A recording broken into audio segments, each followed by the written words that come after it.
Welcome back to Started from the Bottom. I am your host, Susan Peterson. I'm so excited. Today we have Sunny Washington in studio. Sunny, how are you doing? Good to see you. Good to see you. Thanks for coming in. Of course. This is like just hanging out with friends. I know, right? Yeah.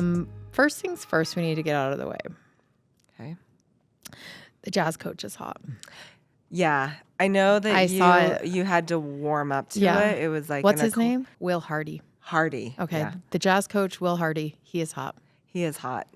I don't know what it is. I think it's, but yeah. And Sunny I know, and I went to a game. Yes. And we were talking about the hot boys on the jazz. Yes. And she's like, the coach is hot. I didn't see it. You did not see it, and you tried to argue with me. Well, yeah. I mean, I like to argue, so that makes sense. That tracks. And then you brought in our friend Kat. Yes, and she was like, yes, he is hot. But I had to see him for a couple games. You know what got me is when he gets riled up. Yes, the anger or something about it where it's just very enticing. Yeah, and he's also very nonchalant Yes.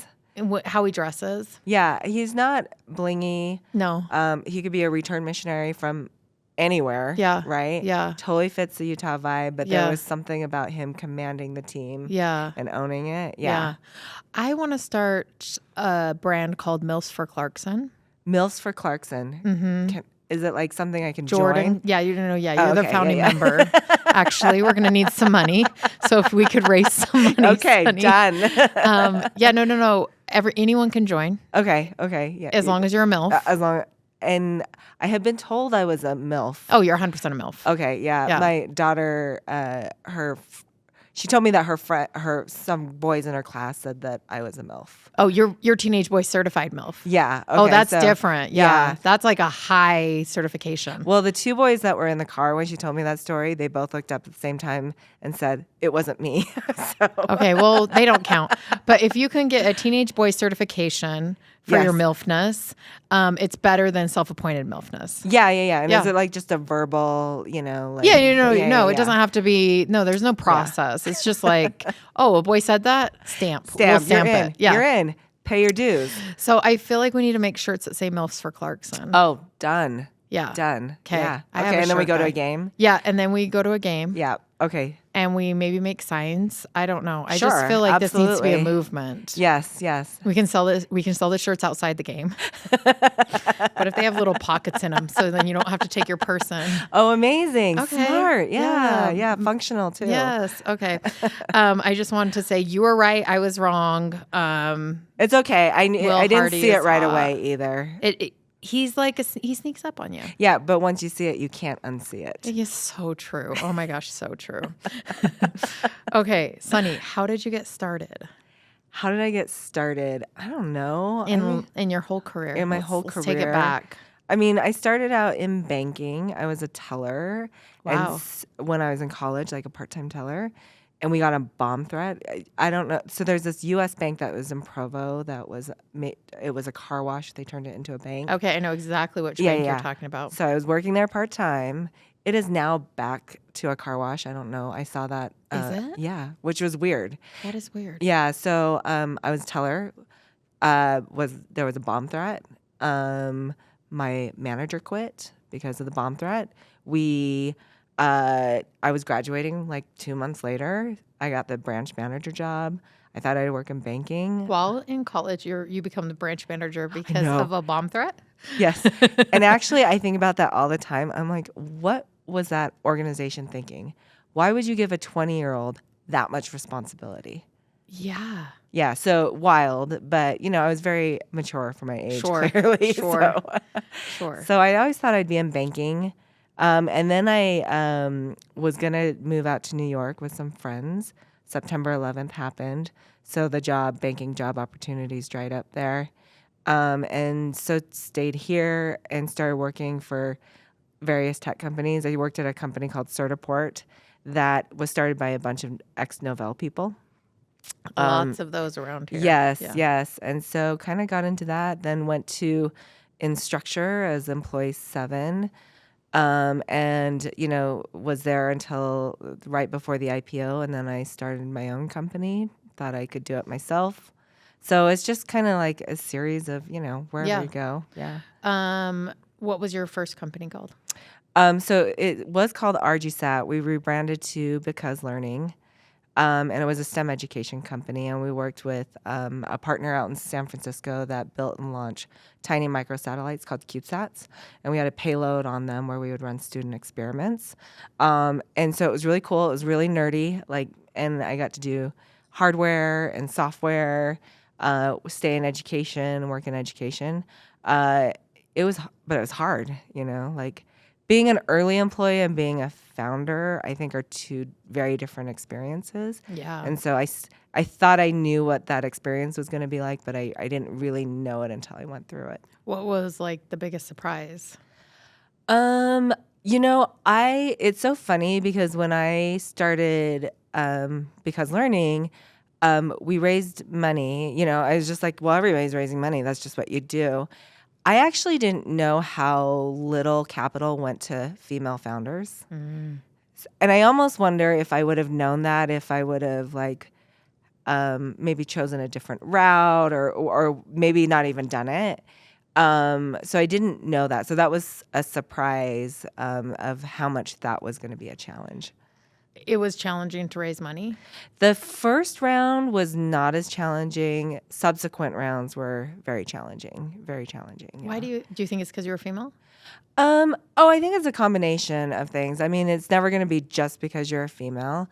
I think it's because I had hardware, which was like a tough sell. Physical products is, harder to raise money for. There was education.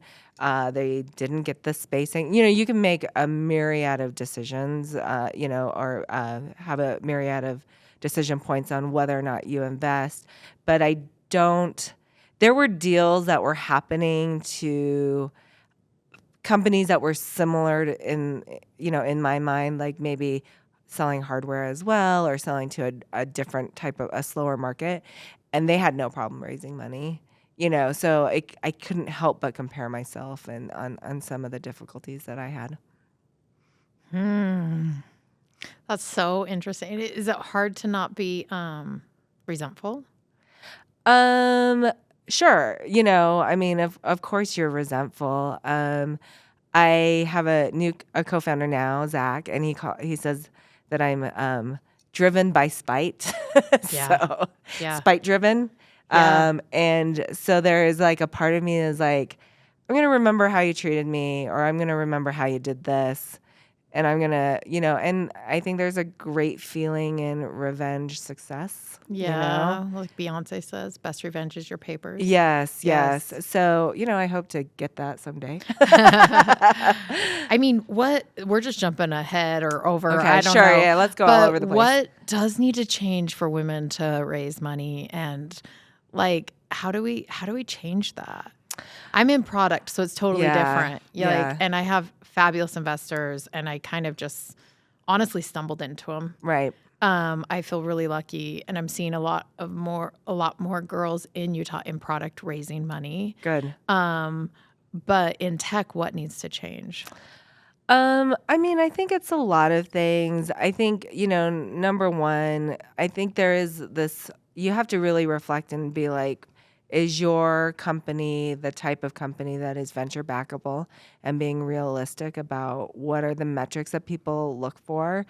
I think other things are we need more women in venture. I think they're going to be a little, not have the same biases as men do. I mean, it was just like, I remember talking with VCs and they would talk about another like male founder. And they'd be like, man, he reminds me of me when I was that age. And so so they had that endearing, quality because, that was me, 15, 20 years ago.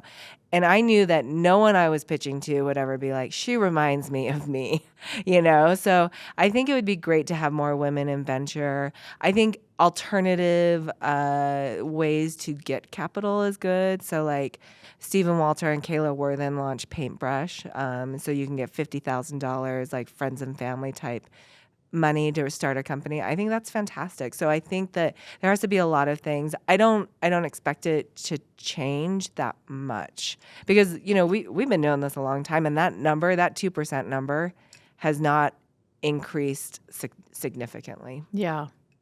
Yeah, it is.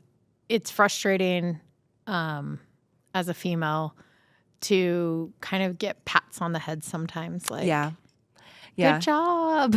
Yeah, you're so cute. Or like, I'm not gonna write you a check, but I'm gonna advise you. Yeah, keep me posted. Keep me posted, or let me know how I can be helpful. Yeah, can I take you to lunch? Can I make some intros? And you're just kind of like, write the check. Right. Write the check. Write the check. Yeah. We need to start write the check for MILFs. Yeah, write the MILFs. check. Money for MILFs. Or the MILFs should write the checks. Should we start a fund called Money for MILFs? Money for MILFs or money from MILFs? Both. It works both ways. It works both ways. Are you a MILF that wants to start a company or invest in a company? Yeah. We're here for you. We're Done. here for you. Yeah. Easy. Do you feel like growing up you've always been entrepreneurial? Not necessarily. I never thought I would start my own company. I think I like doing new things. But I remember because the way that Because Learning came about, it wasn't necessarily my idea. There was that company in San Francisco that said, hey, we're looking for someone to run an education arm that would use our product, and we will provide the initial seed funding. And I had a friend who sent it to me.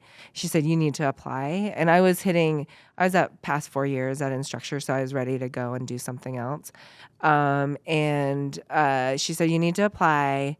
So I did. And then they were like, yeah, come do this. And I was really, really scared because it was a big risk. I didn't quite understand what was happening. But I remember Josh Coates, over at Instructure, I sat down with him and I was telling him about it, and I was half hoping he would like talk me out of it and be like, you don't need, no, like space is dumb, or whatever. And he was like, you have to do this. And I was like, I know. So I didn't mean to start something new. Yeah. But now you're like starting stuff all the time. Yes. You got the bug. Yeah, I think it's, I don't know what it is. Like, I mean, you're the same way, right? Like, you like to do new things and do new projects and everything like that. But I think there's something about building from the ground up. Obviously, the more you do it, the easier, like, the stuff becomes, know? Yeah. And so it's not as big of a hurdle. And then I think I've been able to frame risk in my mind to be like, well, if it doesn't work out, then I just go get a job. Sure. Right? That's the worst that could happen. That's like your worst case scenario. Yeah, worst case scenario. So when you're able to frame risk like that, it's not that hard to just be like, well, let's just see what happens. Yeah, for sure. Where'd you grow up? I lived in Orem. Oh, you grew up in Utah. Until I was like 12, and then we moved to Holland. Oh my gosh. Yeah, and then we moved to Oregon. Oh, and we lived in California a little bit too. But I've been here since '96, so it's home. Yeah, for sure. Yeah. What's the scrappiest thing you've ever done for your business? Oh my gosh. So, like for Because Learning, we had these kits these Arduino kits that we were including, and we wanted to we just, it's like building boxes and soldering wires and, 3D printing parts, and then someone running to the post office to deliver, inventory. I mean, you probably did that, right? Oh, I mean, yeah. you made your own first prototype, right? Like Yeah. you just do it. I mean, it's, I kind of love getting my hands dirty, and like being really involved with the product. And one of the things that we would do is when we first hired people is give them our product and have them do a presentation, a science experiment with our product. And that was such great product user feedback, because they'd say, it took me 8 hours to figure out how to use that. And we're like, oh, geez, that's not going to work. So, Right. so we did a lot of that, like very hands-on stuff. Oh my gosh, so cool. What about up on the hill? What's the scrappiest thing you're doing up there? Can you talk about it? Oh, well, let's talk about that career. Yeah. So like, what is a PAC, right? Yeah, it is. Well, it's an association. So in 2021, we started Utah Tech Leads. Elizabeth Converse, she's the executive director. She's familiar. She like worked at the House and has worked in government almost her whole career. And she and I co-founded Utah Tech Leads. It's an association, so like a chamber of commerce for tech companies, and we do lobbying and education and all that stuff. And then we have a PAC as well, and the PAC, funds candidates and endorses them and all that. And I mean, I really only did it because, like, I was talking to a legislator and he made me mad. One of your revenge things again? Susan, he told me to stay in my lane. Which lane? I don't know. They're all mine. Yeah. I can be in whatever lane I want. I'll burn this highway to the ground. Yeah, I was like it's like one of the only times where I want to be like, do you know who I am? Right. Yeah, do not say that. But yeah, he told me to stay in my lane. And I was like, do you know what? You're a terrible legislator. And so I'm going to start a PAC, and then you're going to hear about it, and then you're going to shit your pants. And I'm going to get you out. Yeah, like that's literally how it started. But I have really, really enjoyed the work. I think there's something really powerful about being involved at a very hyper local level on policy making and what's happening, and also the people. We have so many great people that are legislators. We have so many terrible people that are legislators. But to like have those conversations and find common ground and understand nuance and, being up at the Hill. I was just telling someone the other day, it's like high school. There are cool tables. There are like the cliques. Yeah. Someone was like, are you like, like the mean girl thing? Like, yeah. Like, are you the hot Are you Regina George? Asian? Yeah. What burn book do you have? You know, it's small. And so it's just filled with lobbyists and advocacy organization, as well as, the legislators and the lawmakers, but also like a bunch of interns, that are up there. And so it's kind of wild, but I really enjoyed that work, and to be able to have a voice. Because when you think about things happening on a federal level, what can I do that is really that meaningful? I can maybe email my congressman or whatever. But like at a very local level, I can talk to legislators. I can talk to the people that it impacts. I can bring people up and have them testify in committee. That's really rewarding. And is it also... Do you feel like changes happen faster at a local level than they do at a federal level? Absolutely. Like right now, I think some of the biggest changes we're seeing are in the school board races. Oh, cool. Which is like, so if you see, it ends up being where a lot of people get their career started, their political career started. And we're seeing some pretty wild races that are happening. So when we initially started the PAC, we didn't expect to get involved at the school board level. I was thinking more the state legislator level, but we had a whole bunch of school board people. So that's kind of the pipeline. Yeah, for local politics. Yes, school board. Oh, interesting. It is. Yeah, school board from your district or to the state. And then, like city council stuff and all of that. So if you think about like the things that you get frustrated with, maybe like some city, like parking or what, those decisions are made at a very local level, Yeah. And so it is great to like, I think, get involved. I think too often we think that we can't do anything, or we do what we think is right, which is like complaining on Facebook or Instagram or Twitter or whatever, and that doesn't actually accomplish anything. And there's ways to be productive in sharing your feedback. So, like if there's a lot of moms right now that are concerned about gun safety in schools. Yeah. I wasn't planning on talking about this, but let's go ahead. Let's go. Let's talk about guns. We talked about MILFs. So same. So how can those moms, what can they do right now? Because Where does your daughter go to school? Corner Canyon. Did you guys have a gun No, threat yesterday? no. We did over at our Yeah. schools, and it was terrifying. And Absolutely. it was a hoax, but someone had called around to all these high schools and said that there was an active shooter. Yeah. And it was terrifying because 3 days ago it was Nashville shootings Right. at a Christian private school where 9-year-olds went to school. I mean, terrible. Yeah. And every mom out there has felt like, what if that's me next, you know? And so we're getting the calls from the schools. We're seeing like the fire trucks go up there. Like, it was terrifying. That's awful. But as like a mom, what can we do? So I think there's not, I'm just going to be honest, right? Okay.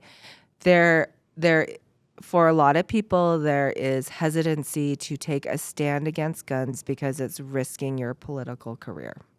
Right? For politics. For politics. Okay. So if you were to reach out to your representative, maybe they've been receiving checks from the NRA. Yeah. You know, so they're not necessarily reticent to go out and say, yeah, these guns have got to stop. Well, and not only that, it's a Second Amendment. It is of a our Second Constitution. Amendment. Yeah, absolutely. And so it's a much bigger like constitutional law like question. However, there are things that I think would make everyone feel safer, like background checks, mental health checks. Maybe we don't give ARs to like the common citizen. Right. Am I going to get canceled for all of this? Well, no. I mean, I think what's hard is that there is such a fear of even having the discussion of what common sense gun safety laws are. Listen, my husband was a police officer for 30 years, right? We own guns. We have guns, you know, all They're of that. in the safe. Yep. But more guns is not necessarily the thing that even police officers want to see. Like, they don't want to go to a home maybe where there's a domestic issue and then find out that there's a bunch of guns. There's all these things that are out there, but I think too, so often it's almost like because it's the Second Amendment, right, that conversation gets shut down. Yeah.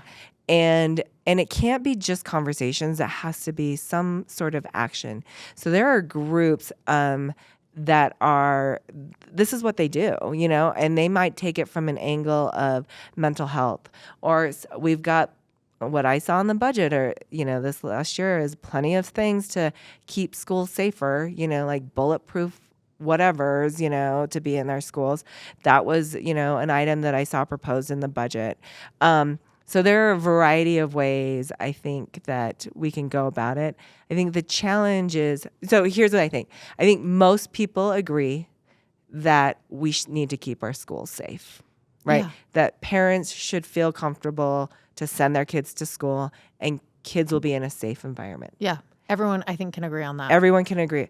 We might disagree on how to go about that. Yeah. Right? Yeah. And I think that's when you need to have this, be willing to sit and have discussions and talk about solutions. And I think it can be at a very local, it can be at a PTA meeting that you can get involved, but it can be a school board meeting. But then it's also talking to the legislators and letting them know that that is a very important issue.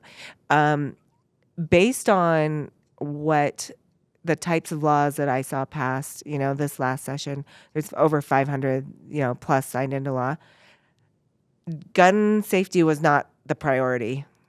Taxes were, ESG was, drag shows were, trans care was. Those were the priorities. So until people get involved and let their legislators know what's a priority to them, they're just operating on who's got the loudest voices, which are delegates. And delegates tend to be the most extreme on both sides. And so you're kind of missing the middle there. And we need to have more of the middle represented. I love that. Okay, but you are living my dream job at the intersection of tech and government. Oh, fascinating. I love it. So you mentioned that to me before, and I'm really fascinated why you're fascinated by that. Because I think that why I'm fascinated by it. I feel like where you're at, it's a lot of behind the scenes stuff. I like to run stuff from behind the Yeah, scenes. yeah, yeah, Like yeah. the company that I'm helping right now, Yeah. where we're building something, 3 of the people that are in the executive team are very public. And you would think, oh, Susan, you're public too. No, I don't want anyone to know I'm there. I just want to be behind the scenes. Yep. And I think everyone's like, why don't you run for office? And it's like, I can't think of anything worse. I don't think you get stuff done like you can if you work with lobbyists or PAC or PAC or something else. And then I also feel like heading into this AI world, like tech is, people don't realize how fast it's moving. Yeah. Like it is moving so fast. Did you see that letter from Tim Cook and Elon Musk? Yeah. And like there was a letter that was sent out begging the world to put a pause on putting out new AI for 6 months so that everyone who works in tech can get their heads around what's already been put out. Right. Because it is just moving at a breakneck speed. Right. Like what was it? ChatGPT came out like November 30th. Yeah. GPT-3. Yes. Which is their old version. But ChatGPT has 1 billion users. Yeah. Today. Yes. That's 1/7 of the world population is not available in China or in India. So like it's nothing ever has gotten that amount of users in that short of time. And I think that as things are moving fast and decisions are having to be made and money's coming in, I just think it's like super interesting. Yeah. I think like, I think as tech companies, a lot of times we don't think that regulations or laws or policies impact us. We're kind of like, we come in with our big egos and our big bank accounts and we're like, no, we move fast and break things, and it's like you think of like these scooters like Lime and that they would just show up before even like going through the process of getting permission from a city to be able to operate their, scooters there or Uber and, all of these technologies, which we take advantage. And then government catches up and says, okay, yes, you can be here. But it's almost like just do it and then ask for permission later. And I think that we're now getting to the point where technology is so ingrained in all of our lives that we are seeing a lot of this regulation and influence on the politics side. And, there are things like, I think we're really fortunate that Utah is like a very business-friendly state. But yeah, I've seen, last year there was a bill and a different version passed this year, but where it was banning social media. But the way they defined social media was an online platform with user-contributed content. And I was like, well, that's everybody. I mean, like that's not literally. Yeah, that's iTunes. Yes. So you just had. I mean, that's your like. That's like Podium and all of these other companies that you might even have customer service, right? Right. Or Slack or whatever. So government is very slow to catch up, and so it's important that we have a seat at the table to explain what we would define as social media, and also to help political people or policymakers understand what is already in place with the technology, because sometimes they just don't understand how it's being regulated already, and the provisions that they have in place. So that being said, yes, like it's really, really exciting to bring those two worlds together. AI is a whole nother beast, and I've never seen anything as impactful and powerful since the internet, became available, right? I mean, and that didn't even move this fast. It didn't move this fast. And I think that if people aren't thinking about how AI will impact our everyday lives, you're like already way behind. Zach, so I started this new thing. I was mentioning that it's called With Seer. And what we do is we're taking basically generative AI, analyzing all the bills for every state, and then providing a quick summary of what that bill means. Genius. Right? So, because when I go into the Capitol, I have to read these bills, and I am not a lawyer or a policy person. I read it 4 times, and then I call Liz and say, what does this mean, and does this impact XYZ? And so she's an expert. She, spends a few minutes. She's like, I'll call you back. And then she tells me. That is the kind of stuff that AI is really good at. And then what you do is you're creating some transparency for understanding what these bills are, and then allowing for people to take action with that. And so I'm really excited about this because I think that is a way that AI can be beneficial.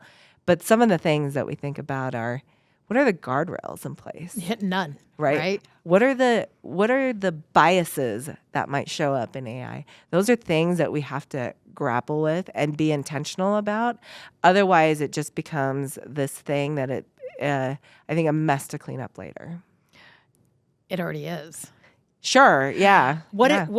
So what are, you have a teenager. I have teenagers. Yeah. 16-year-old. 16? Yeah. 16 and 14. Okay. Yeah. I have 16 and 5-year-olds. So what do you think as far as our children? I mean, I already know school is whatever. Yeah. We'll figure that out. But like, what do you think the, like some safety protocols everyone should be thinking about in terms of AI for kids?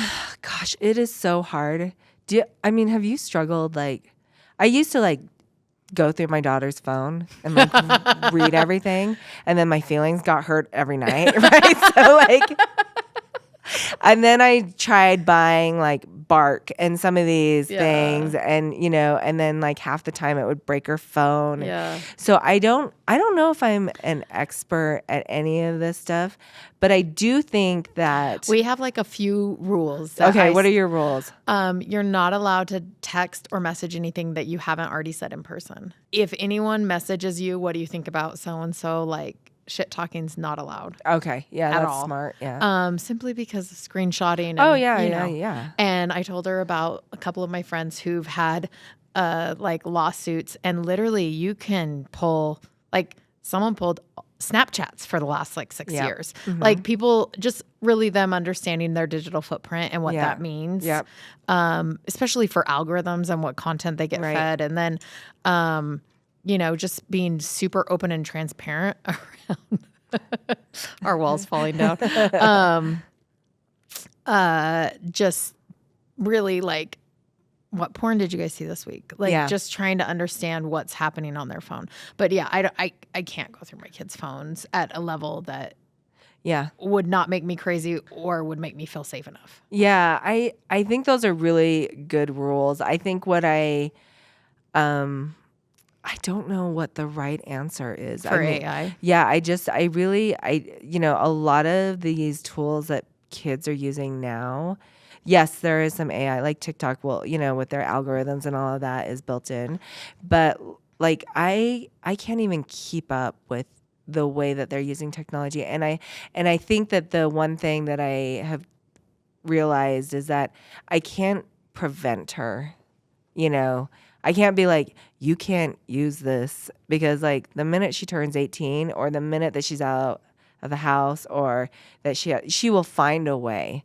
And so I think the better thing is teaching them the safeguard and having those common sense things. Like I remember it was really weird to me. Like my daughter would say, well, she's my friend. And I'm like, she's not your friend. You've never met her, And she's like, well, she lives in North Carolina. And I'm like, I don't even know if that's like a 40-year-old dude that you're talking to while you're gaming, Yeah. And just being able to like let her know where those guardrails are.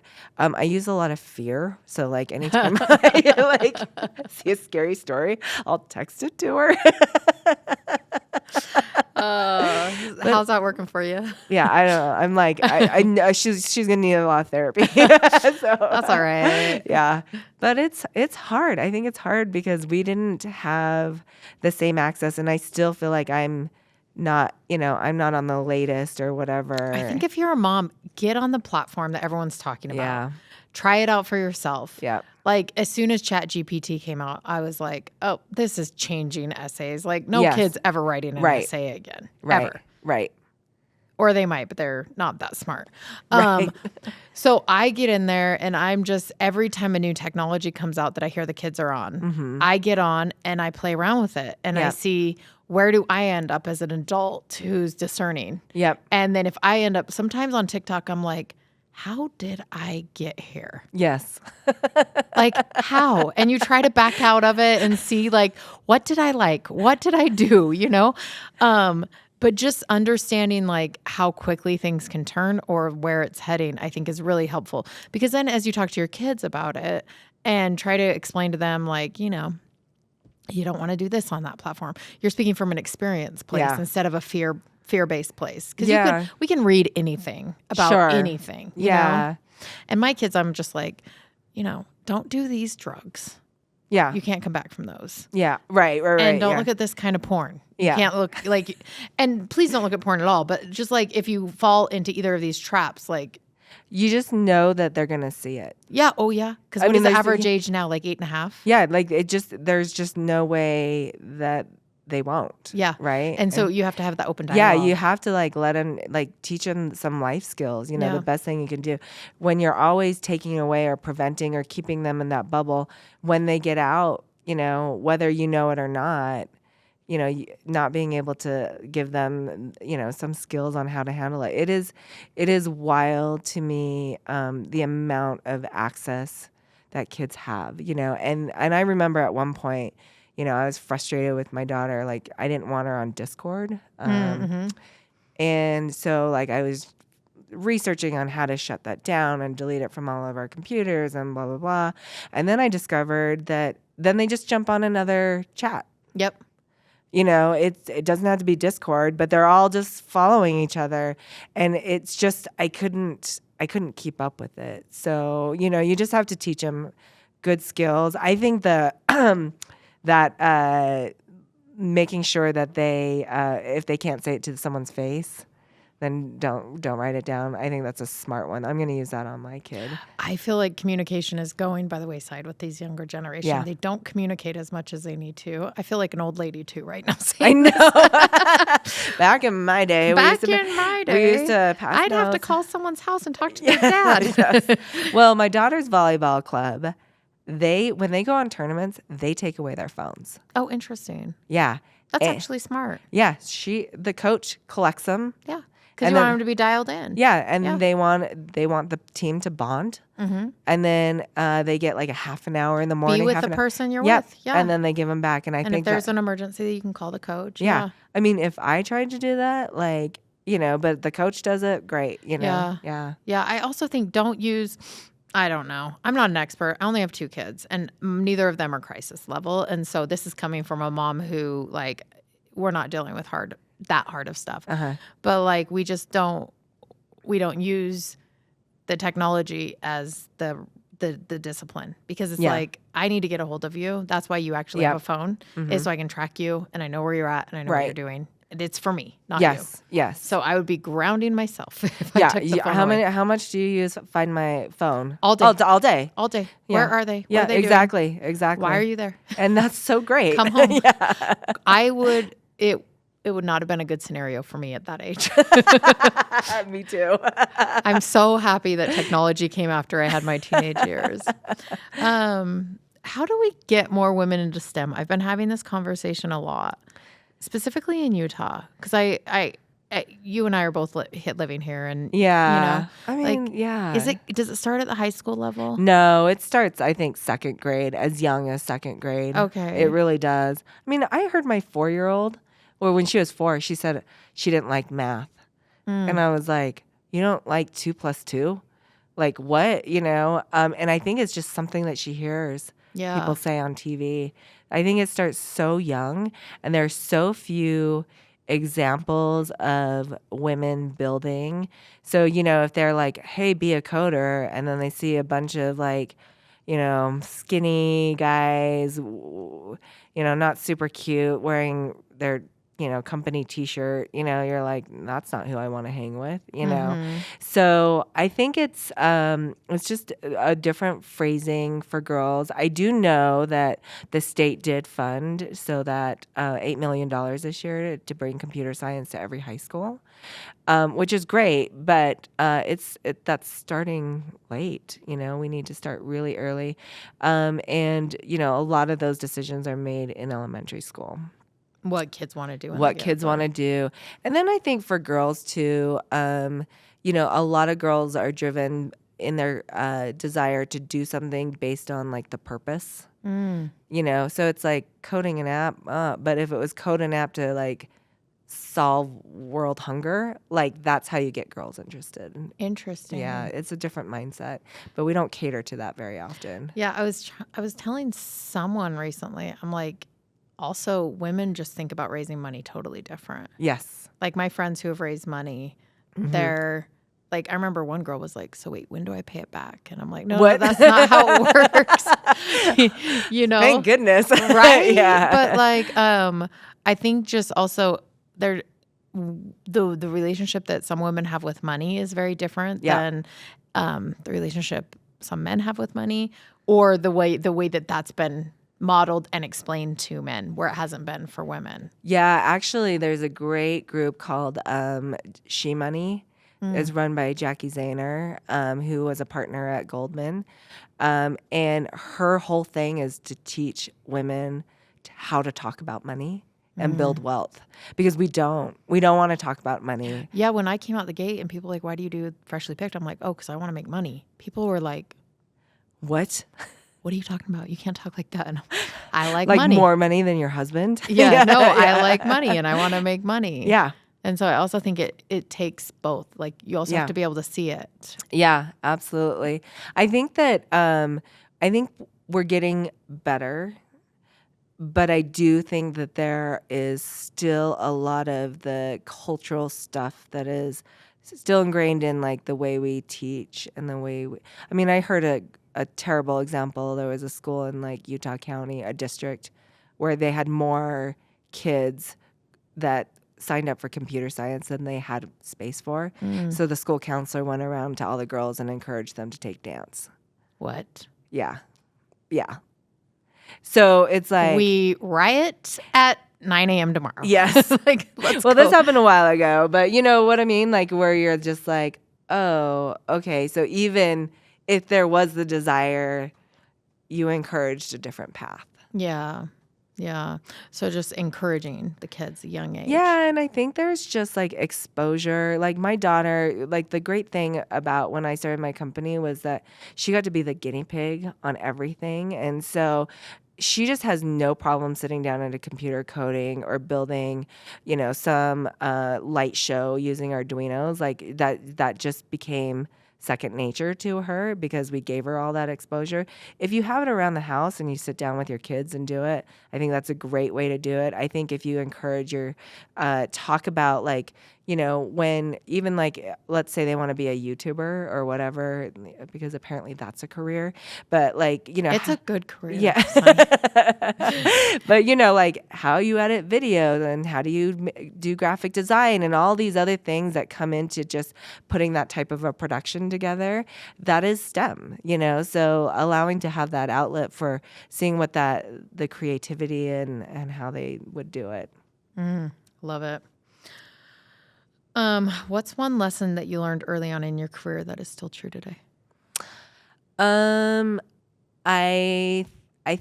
talked about risk, but I think the big thing that I learned really on is having regret not taking a risk. Like there was a job that I didn't take because I didn't want to take a $10,000 pay cut. Yeah. And then that company did really well and exited really fast.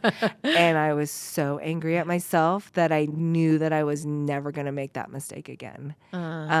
So I think I learned from that. That has always stuck with me and enabled me to take risk. Good. I love it. What's some advice you would give someone starting out? Are you sure you want to do it? Yeah. Sometimes, like when I see new founders, I'm like, can I talk you out of it? That's how I always feel about product businesses. I'm like, don't do it. It's hard, but like I'll tell you, like right now, this company I'm building with Zach, like I'm having the time of my life. But I also know that, like, you saw me, like I was struggling with my last company. Yeah. It was hard. And it felt like it was like never ending misery at points. Yeah. Yeah. And so I think that, like, can you do that?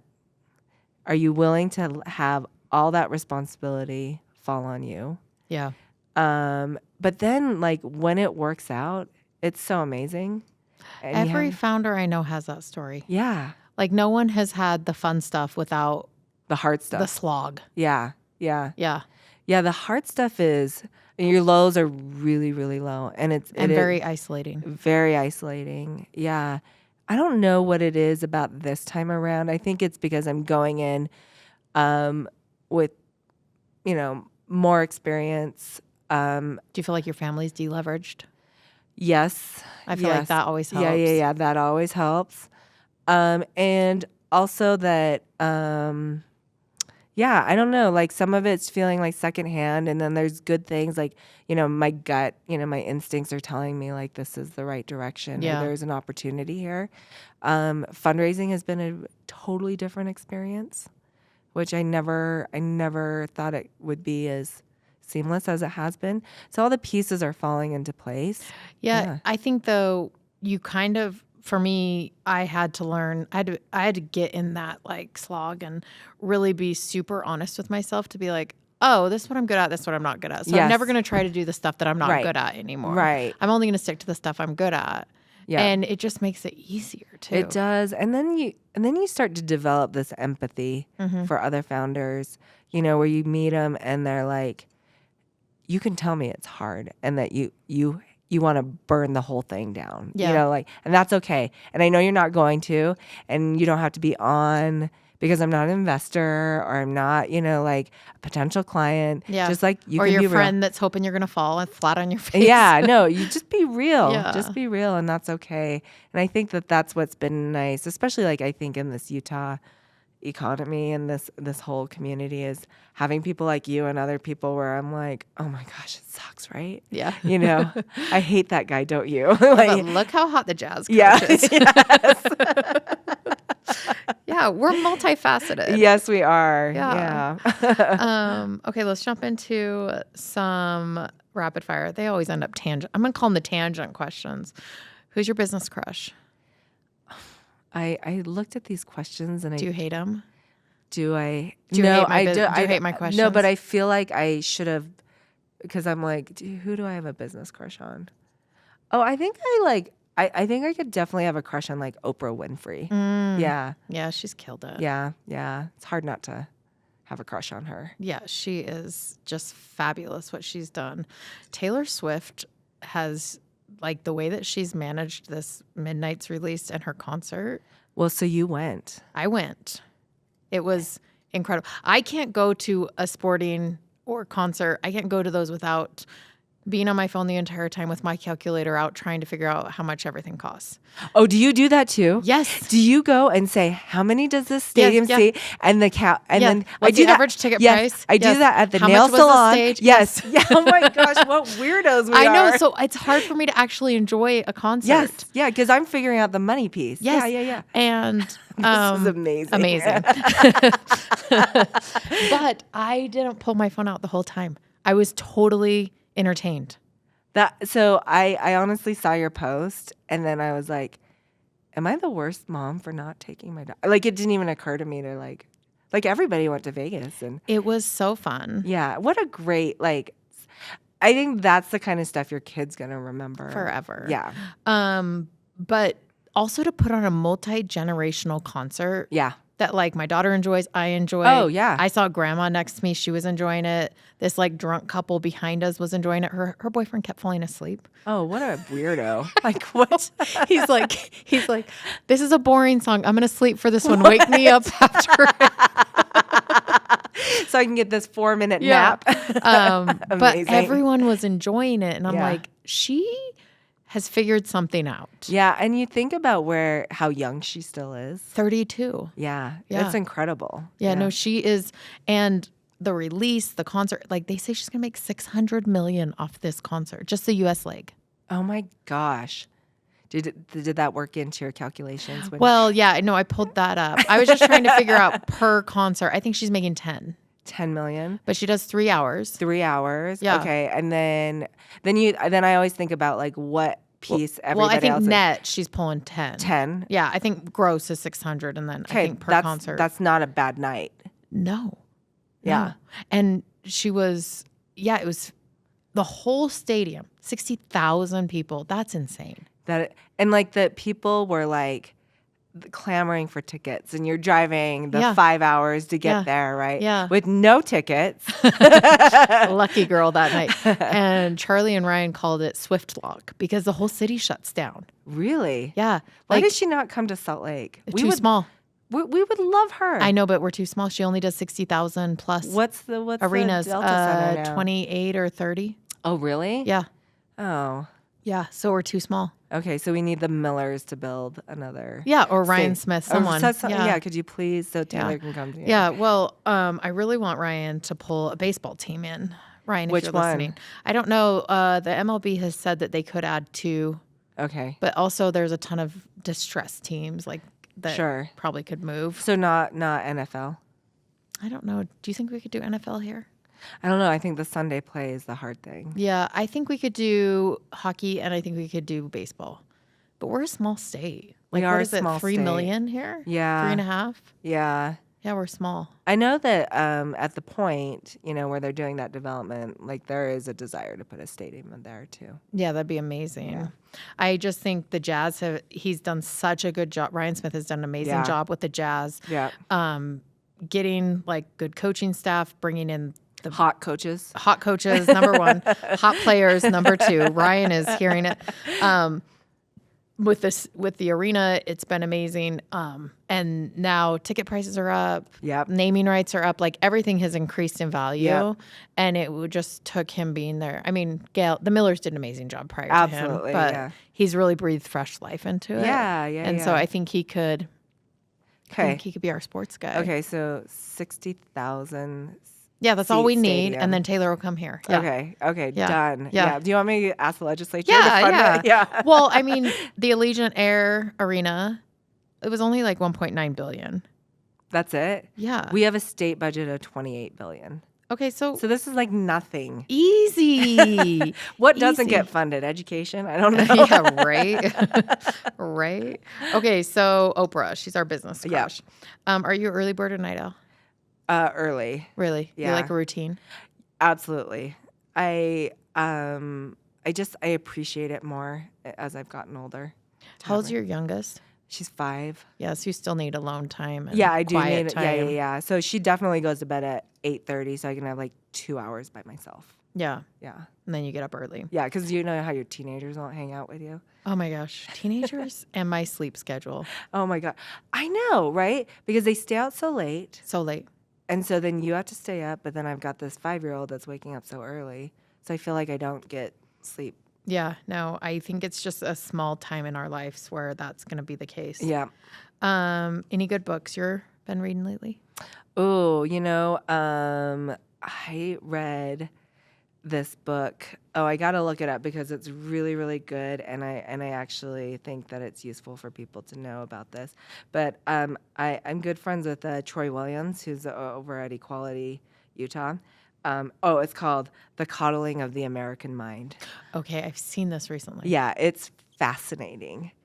It's talking. It helps me understand the younger generation. Gen Z. Yeah, but also why we think the way we are and why maybe we're as polarized as we are. Oh, interesting. Yeah, so I really did enjoy that book. Okay, putting it on my list. Yeah. Any good podcasts? What do you listen to? Oh, well, so I listen to yours, obviously. Besides mine, yes. And then I love Meg Walters' Hive Mind. She's so funny. Yeah. I actually love like just playing it and doing things around the house because I feel like I'm part of like her and Eli's discussion or her and Emily's discussion. Oh, yeah. Love them. And then there's this other one that Kyle Treasure does here locally called Inside the Hive that makes the local politics fun. Oh, so, cool. Yeah, so I do like that one. Oh, those are all sound good. What about shows? You been any shows? So like Succession just started, so I'm watching that. I watch a lot of documentaries. Oh. Yeah, kind of into that if I do watch a show. So I just watched the Waco one in Texas. I'm like obsessed with cults. The FLDS one? No, Waco. The cult. The cult. Yeah, the Davidians. Yeah. I'm like super obsessed by like how people get to that spot. Yeah, it is really. It's like we're all about 2 bad choices away from there. Absolutely. That and heroin addict. We're all two bad choices away from I think both of heroin those. addict. I think I'd be in a cult before I'd be a heroin addict. You think that, Sonny, but what's your favorite app? My favorite, I probably spend the most time on Signal, just chatting with friends. What is it? It's like Telegram, Oh, but encrypted. okay. That's where you put the stuff that you don't say to someone's face, There's a code right? of silence. Okay, add me to it. Yes. Okay, last question. What legacy are you trying to build? You know, I just want I want to feel like I'm doing something that is purposeful. And I don't know what that is still. I'm still figuring it out. You know, whether it's building companies or raising a family or something like that. But I hope that, you know, I have a good time doing it and that people around me can benefit from whatever it is. I love that. Thanks for coming on. Yeah, thanks for having me. This is fun. I love Really your fun. studio. Thank you.